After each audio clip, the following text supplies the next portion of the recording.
Dear friends and students, I am Nakul. Welcome to Math Study Center. From thumbnail, you already know what I will discuss in this video. I have discussed every section very well. There are so many important examples, there are so many important exercises in this video which will be very helpful for all of you. So watch this video from first to last. If this video helps you even a little bit, give a thumbs up, leave your comment and share this video with all of your friends. Okay, let's start our discussion. Well, in probability chapter, these are the following topics which are kept in your class 11 as well as your joint entrance examination syllabus. In this video, I will discuss topic number 1, topic number 2, topic number 3.1 and 3.2. But before starting discussion, I want to mention three things. Number 1, watch this video in at least 720p and in 1.25x speed so that you need a little bit less time to finish this video. Number 2, most of content of this video has taken from NCERT Exemplar, R.D. Sharma and many other books. And number 3, everything I will discuss has already been written on screen. I will just explain them one by one. So read them well which are written on screen and follow my discussion. That will be enough. Okay, let's start our discussion. First, I will explain why do we study theory of probability. Have a look. There are so many practical problems like tossing an unbiased coin. This experiment. If we toss an unbiased coin, then outcome may be head or maybe tail. Then we have to find out the probability of coming head or coming tail. Okay, this kind of problem. And another problem is rolling an unbiased die. This is our die. If we roll an unbiased die, then upper surface of die may contain 1, 2, 3, 4, 5 or 6. We have to find out the probability of coming 1, 2, 3, 4, 5 or 6, or we have to find out the probability of coming even numbers, or we have to find out the probability of outcomes of odd numbers. This kind of problems. And another kind of problem is choosing cards from a deck of 52 cards. This is our total 52 cards. There are 4 kinds of cards: spade, heart, diamond and club. If we choose arbitrarily any card, then we have to find out the probability of that card, maybe spade or maybe heart, maybe diamond, maybe clubs. This kind of problem. And there is another kind of problem: arbitrarily picking up balls from an urn. This is our urn, and this urn containing 2 kinds of ball. One is black ball and another is red ball. If we arbitrarily choose one ball, then that ball may be black or maybe red. Then we have to find out the probability of chosen ball is black or red. To solve that kind of problem, we need probability. Not only that, there are so many problems which can be solved using theory of probability. That's why we want to learn theory of probability. Clear? Why we want to learn theory of probability? Now I will explain how to calculate probability. This is our experiment number 1. In experiment number 1, suppose we are performing an experiment where we are tossing an unbiased coin, then surely there are only 2 outcomes. One is head and another is tail. Generally, we denote head by symbol H and tail by symbol T. Now, if we write them in the form of set, we will have this E1 containing H and E2 containing tail. Also, if we write them in a single set, say S is equal to set containing H and T, then set S can be written like this: set containing E1 and E2. Here, this S is called sample space, and both of E1 and E2 are called event. In this case, both of E1 and E2 are elementary event or event point. Now, what is sample space? A sample space is a set of collection of all outcomes in an experiment.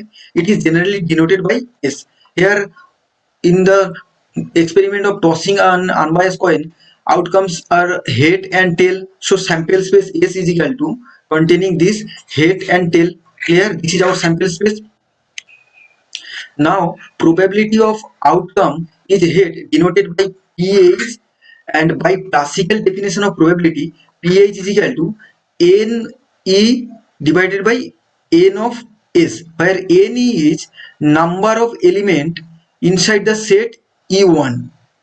Clear? This is our E1, number of sets inside the element E1, and NS is number of element inside the set S.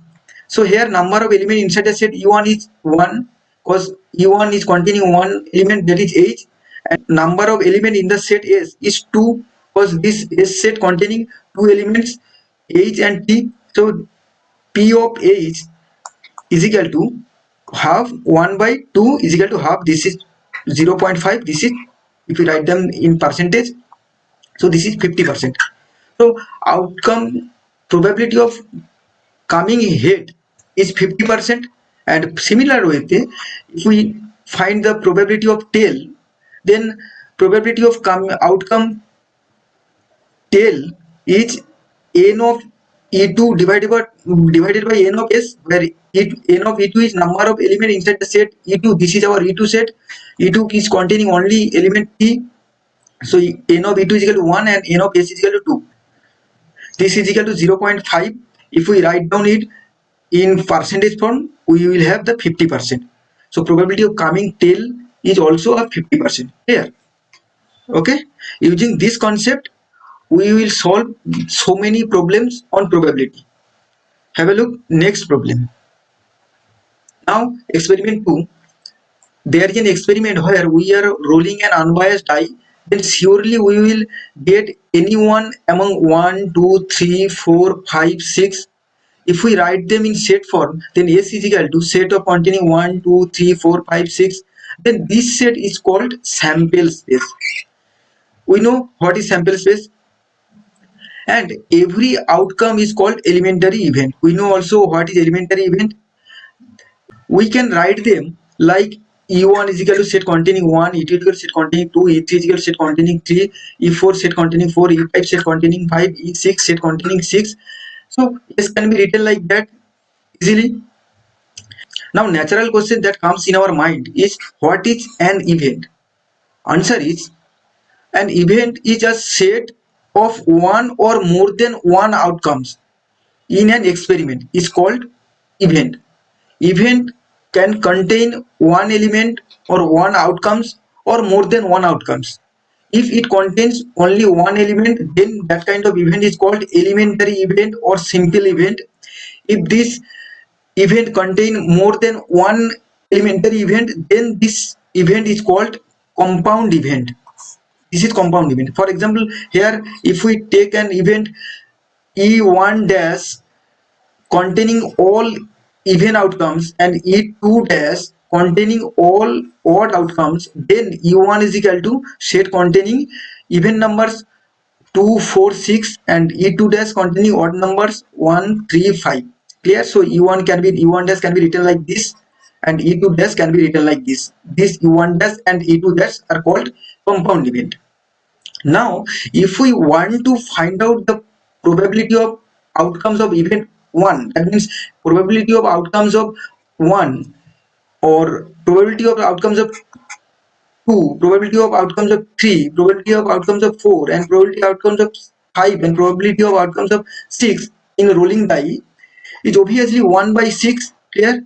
Because our sample space containing 6 elements, and E1, E2, E3, E4, E5, E6, every event containing only one element. So probability of occurring of 1 or 2 or 3 or 4 or 5 or 6 is 1 by 6.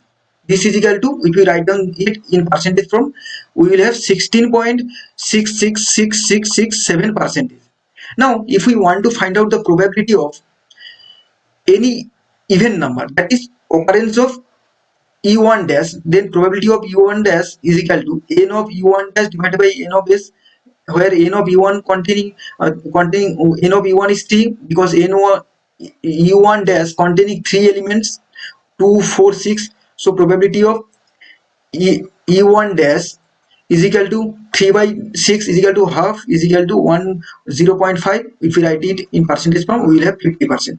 Similarly, probability of E2 dash, probability of E2 dash, obviously 50%. Clear? Using that concept, we will find so many problems on probability. Okay. Now, this is our outcomes and this is our sample space. This is outcomes I have already discussed. A possible result of a random experiment is called outcome.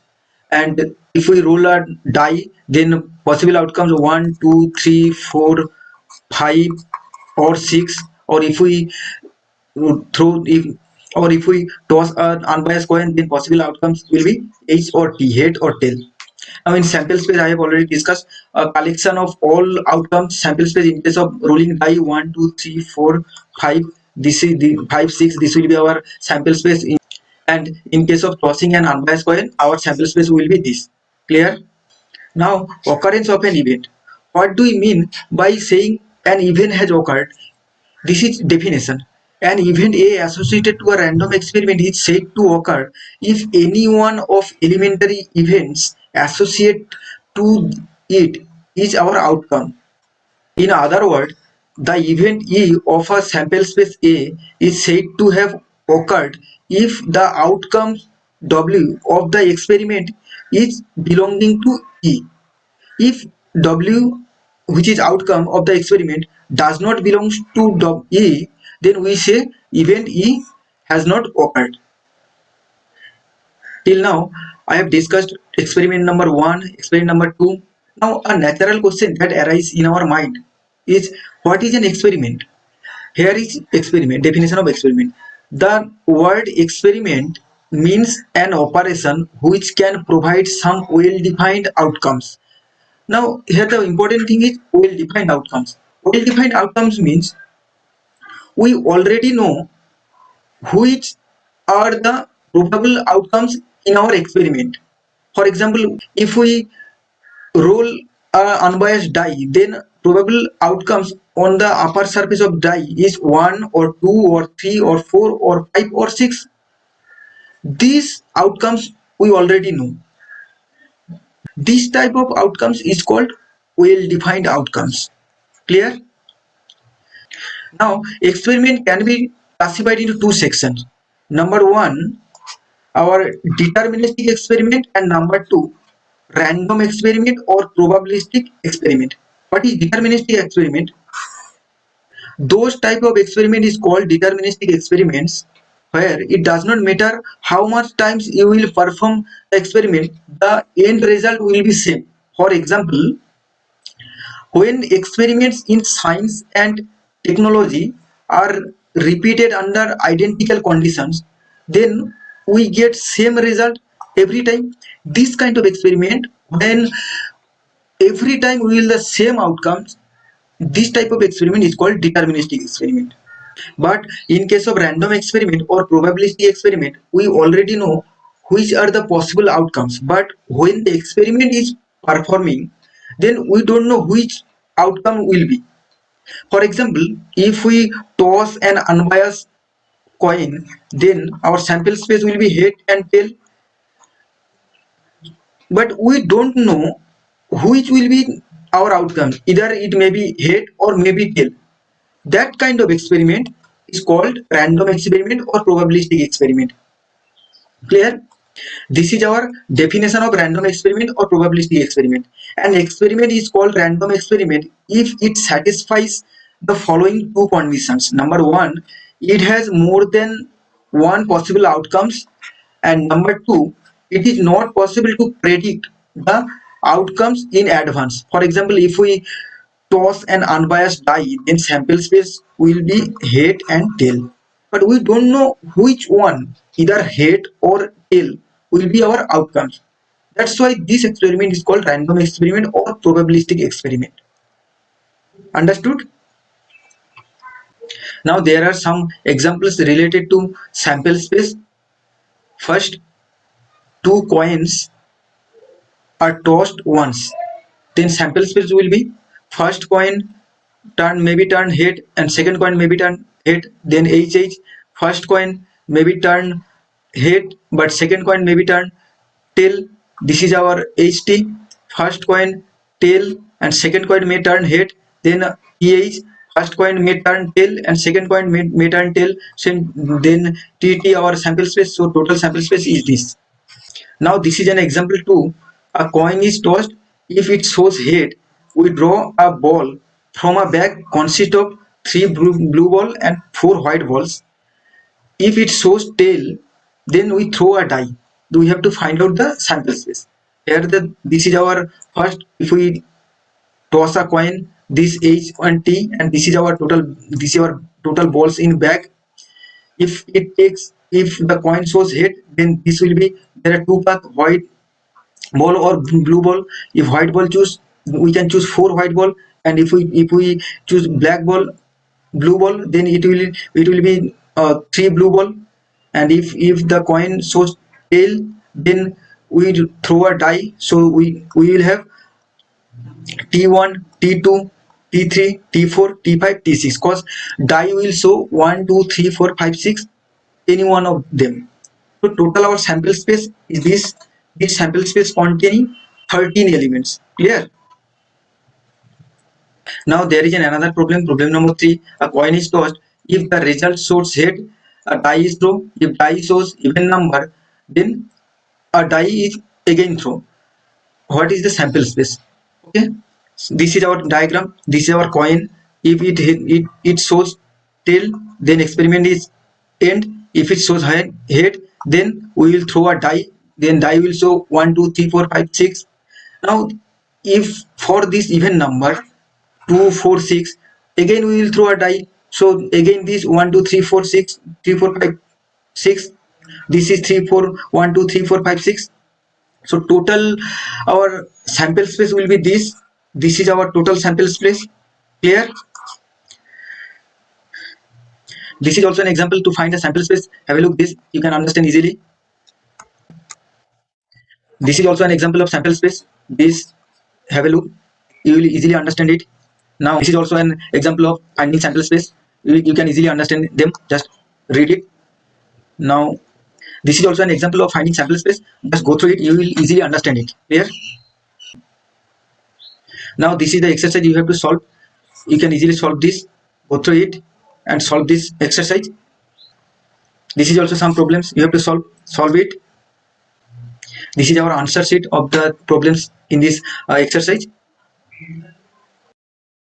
So dear friends and students, if this video helps you even a little bit, give a thumbs up, leave your comment and share this video with all of your friends. Okay? Until next video, stay well, stay safe, tata.